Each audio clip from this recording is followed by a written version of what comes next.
So this is the start of the week's training. So start of the week, obviously got to do my jumps. They came out pretty good today. I had a new record distance again.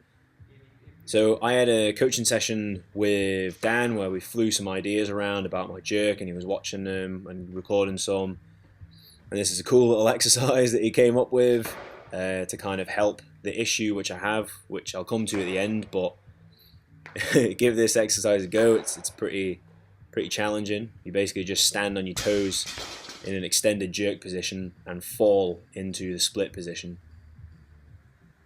When combined with this exercise here, which is kind of just a delayed jerk, a delayed split jerk, where you just get into full extension, waiting for a little bit, and then racing the bar to the ground effectively, because if you don't extend fast enough or get into that split position fast enough, the bar ain't going to be overhead. So I worked up to 70 kilos on that today. I'm probably going to try to get that heavier each week from now on. I think if I can get some PRs in that exercise and in the bonnet delay, I think that there should be some nice improvements in my jerk. I'll come to what the issue is somewhere later on in the video, because it's a pretty good example of it. So this is just sped up. For this is the actual training, or the bulk of my training today, which was a clean, and then a front squat, and then into a double split jerk. So again, 4 weeks away from a competition now, so I'm just trying to get strong with these complexes, and I'm always trying to challenge the issues that I have. And the main issue that I have with my clean and jerk is the jerk, because I don't ever really seem to have any problem with cleaning the weight up.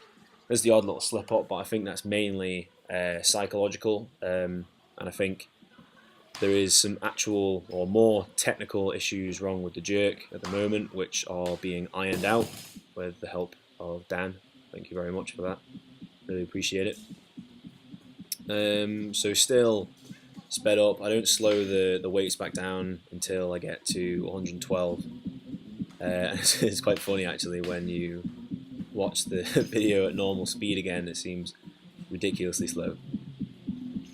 But I think in total there was about 6 or 7, maybe 8 or 9.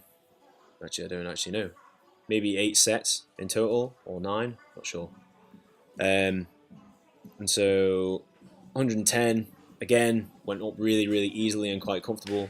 You'll see my 3 little plates that I've got in front of me. That's 3 reminders for me to extend, or sorry, to get the weight even on my feet, to extend fully onto my toes before I split, and to continue shrugging or to activate my shoulder blades when catching in the split position. So little things like that sometimes help to remember what your coaching points are. So this is my first attempt at 112, and you'll see here in a second the first jerk worked out alright, but I think that was just because I was a little bit fresh, a little bit wobbly, as we can see. But I missed the second one, and I'll show you why, with something I just learned that I can do.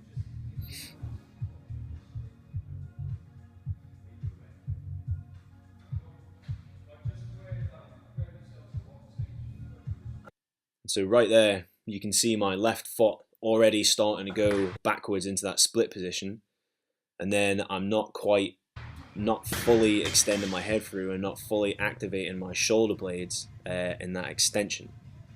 Sorry, in that catch position. So those two the combination of those two things is what led to that failed jerk. Also, I think it was just a bit of laziness and a bit of wet drip syndrome, to be honest, because it looked like I could have had that, but I just gave up.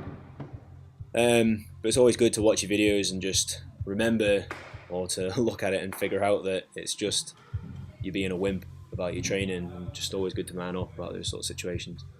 But if you look in this one, it was successful. Better extension position, both toes, and a more through head position and a stronger catch position, which led to a successful lift. So hopefully that'll lead to some improvements in the next few weeks. I'm looking forward to that. I finished my session just by doing every 30 seconds snatch 80 kilos, around 80% E1 rep max. I tried 85, but on the second attempt there I was holding myself for a bit. I hit my ouch bone on the second rep. So I whopped it back down to 80, and I think in total I did 11 reps because of the first two at 85, but they were all within 6 minutes, just to kind of get a bit of a fitness factor as well, because the worst case scenario in a competition is when you have to follow yourself 3 times from a failed lift and you only get 2 minutes rest, so you do need to be relatively well conditioned. So these sort of things in the last few weeks of training are always handy.